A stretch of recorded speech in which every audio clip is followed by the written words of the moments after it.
बिस्मिल्लाहिर्रहमानिर्रहीम। अस्सलामु अलैकुम। लड़कियां सबसे बेनियाज अपनी अदाओं से सबको घायल करती मदरसा अजीज़िया के दरवाजे से गुजर रही थीं। हज़रत शाह मोहम्मद इस्माइल रहमतुल्लाह अलैह की नज़र उन पर पड़ गई। हज़रत ने अपने साथियों से पूछा, ये कौन हैं? साथियों ने बताया कि हज़रत ये तवाइफें और किसी नाच रंग की महफिल में जा रही हैं। हज़रत शाह साहब ने फरमाया, अच्छा ये तो मालूम हुआ, लेकिन ये बताओ कि ये किस मज़हब से ताल्लुक़ रखती हैं? उन्होंने बताया कि जनाब ये दीन इस्लाम ही को बदनाम करने वाली हैं, अपने आप को मुसलमान कहती हैं। शाह साहब ने जब ये बात सुनी तो फरमाया, मान लिया कि ये बद अमल और बदकार ही सही, लेकिन कलमा गो होने के एतबार से हुई तो हम मुसलमानों की बहनें हैं, लिहाजा हमें उन्हें नसीहत करनी चाहिए, मुमकिन है कि गुनाह से बाज आ जाएं। साथियों ने कहा, उन पर नसीहत क्या खाक असर करेगी, बल्कि उनको नसीहत करने वाला तो उल्टा खुद बदनाम हो जाएगा। शाह साहब ने फरमाया, तो फिर क्या हुआ? मैं तो ये फरीज़ा अदा करके रहूँगा, ख्वाह कोई कुछ समझे। साथियों ने अर्ज़ किया, हज़रत आपका उनके पास जाना करीन मसलहत नहीं है? आपको पता है कि शहर के चारों तरफ आपके मजहबी मुखालिफिन हैं जो आपको बदनाम करने का कोई मौका नहीं छोड़ते। आपने फरमाया, मुझे ज़र्रा भर परवाह नहीं, मैं उन्हें ज़रूर नसीहत करने जाऊँगा। इस अज़म समीम के बाद आप तबलीग हक़ व इस्लाह का अज़म सादिक लेकर घर में तशरीफ़ लाए, दरवेशाना लिबास ज़ेब तन किया और तन तना नायका की हवेली के दरवाज़े पर पहुँच गए और सदा लगाई, अल्लाह वालियों दरवाज़ा खोलो और फ़कीर की सदा सुनो। आपकी आवाज़ सुनकर चंद लड़कियां आईं। उन्होंने दरवाज़ा खोला तो देखा कि बाहर दरवेश सूरत बुजुर्ग खड़ा है। उन्होंने समझा कि ये कोई गदागर फ़कीर है, सो उन्होंने चंद रुपए लाकर थमा दिए, लेकिन उसने अंदर जाने का इसरार किया और फिर अंदर चले गए। शाह साहब ने देखा कि चारों तरफ शम्मे और कंदीलें रोशन हैं, तवाइफें तबले और ढोलक की थाप पर थरक रही हैं, उनके पाजेबों और घुंघरों की झनकार ने अजीब समा बांध रखा है। जूं ही नायका की निगाह उस फकीर बेनवा पर पड़ी, उस पर हैबत तारी हो गई। वो जानती थी कि उसके सामने फकीराना लिबास में गदागर नहीं बल्कि शाह इस्माइल खड़े हैं, वो जो हज़रत शाह वली अल्लाह के पोते और शाह अब्दुल अजीज़, शाह रफ़ीउद्दीन और शाह अब्दुल कादिर के भतीजे हैं।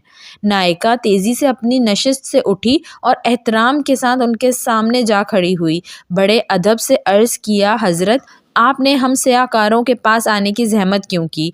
आपने पैगाम भेज दिया होता तो हम आपकी खिदमत में हाजिर हो जाती। आपने आंखें बंद किए बगैर नामहरम से कहा, बड़ी भी तुमने सारी ज़िंदगी लोगों को रागो सुरूर सुनाया है, आज ज़रा कुछ देर हम फ़कीरों की सदा भी सुन लो। जी सुनाइए, हम मुकम्मल तवज्जो के साथ आपका बयान सुनेंगे। ये कहकर उसने तमाम तवाइफों को पाजेबें उतारने और तबले ढोलकियाँ बंद करके वाज़ सुनने का हुक्म दे दिया। वो हमतन गोश होकर बैठ गईं।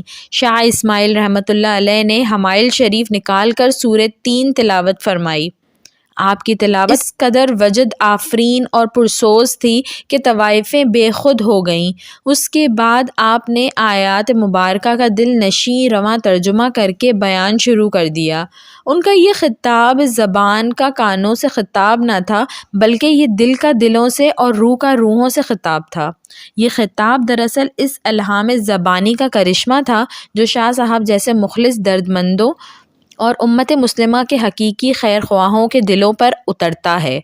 जब तवाइफों ने शाह साहब की दिलनशी अंदाज में सूरत की तशरीह सुनी तो उन पर लर्ज़ा तारी हो गया, रोते रोते उनकी हिचकियाँ बन गईं। शाह साहब ने जब उनकी आंखों में आंसुओं की झड़ियाँ देखी तो उन्होंने बयान का रुख तौबा की तरफ मोड़ दिया और बताया कि जो कोई गुनाह कर बैठे तो अल्लाह से उसकी माफ़ी मांग ले तो अल्लाह बड़ा रहीम है, वो माफ़ भी कर देता है, बल्कि उसे तो अपने गुनहगार और सियाकार बंदों की तौबा से बेहद खुशी होती है। आपने तौबा के इतने फ़ज़ाइल बयान किए कि उनकी सिसकियाँ बन गईं। किसी ज़रिए से शहर वालियों को इस वाज़ की खबर हो गई। वो दौड़े दौड़े आए और मकानों की छतों, दीवारों, चौकों, गलियों में खड़े होकर वाज़ सुनने लगे। ताहद्दे निगाह लोगों के सर ही सर नज़र आने लगे। शाह साहब ने उन्हें उठकर वज़ू करने और 2 रकात नवाफिल अदा करने की हिदायत की। रावी कहता है कि जब वो वज़ू करके किबला रुख खड़ी हुई نماز کے دوران سجدوں میں گری تو شاہ صاحب نے ایک طرف کھڑے ہو کر اللہ کے سامنے ہاتھ پھیلا دیے اور عرض کیا کہ اے مقلب القلوب، اے مصرف الاحوال، میں تیرے حکم کی تعمیل میں اتنا کچھ ہی کر سکتا تھا۔ یہ سجدوں میں پڑی ہیں تو ان کے دلوں کو پاک کر دے، گناہوں کو معاف کر دے اور انہیں آبرو مند بنا دے۔ یہ تو تیرے لیے کچھ مشکل نہیں، ورنہ تجھ پر کسی کا زور نہیں۔ میری فریاد تو یہ ہے کہ انہیں ہدایت عطا فرما، انہیں نیک بندیوں میں شامل فرما۔ ادھر شاہ صاحب کی دعا ختم ہوئی اور ادھر ان کی نماز۔ وہ اس حال میں اٹھیں کہ دل پاک ہو چکے تھے۔ اب شاہ صاحب نے عفت مآب زندگی کی برکات اور نکاح کی فضیلت بیان کرنی شروع کر دی اور اس موضوع کو اس قدر خوش اسلوبی سے بیان کیا کہ تمام طوائفیں گناہ کی زندگی پر کف افسوس کرنے لگیں اور نکاح پر راضی ہو گئیں۔ چنانچہ ان میں سے جوان عورتوں نے نکاح کرا لیے اور ادھیڑ والیوں نے گھروں میں بیٹھ کر محنت مزدوری سے گزارا شروع کر دیا۔ کہتے ہیں کہ ان میں سے سب سے زیادہ خوبصورت موتی نامی خاتون کو جب اس کے سابقہ جاننے والوں نے شریفانہ حالت اور سادہ لباس میں مجاہدین کے گھوڑوں کے لیے ہاتھ والی چکی پر دال پیستے دیکھا تو پوچھا، وہ بہتر زندگی تھی جس میں تو ریشم و حریر کے ملبوسات میں شاندار لگتی، تجھ پر سیم و زر نچھاور ہوتے تھے، یا یہ زندگی بہتر ہے جس میں تیرے ہاتھوں پر چھالے پڑے ہوئے ہیں؟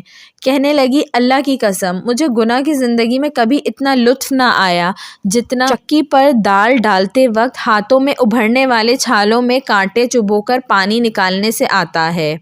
ویڈیو پسند آئی ہو تو اس کو ضرور لائک کریے گا، اور ایسی مزید اچھی ویڈیوز دیکھنے کے لیے میرے چینل اردو کہانی گھر کو سبسکرائب کر لیجئے۔ Thanks for watching. اللہ حافظ۔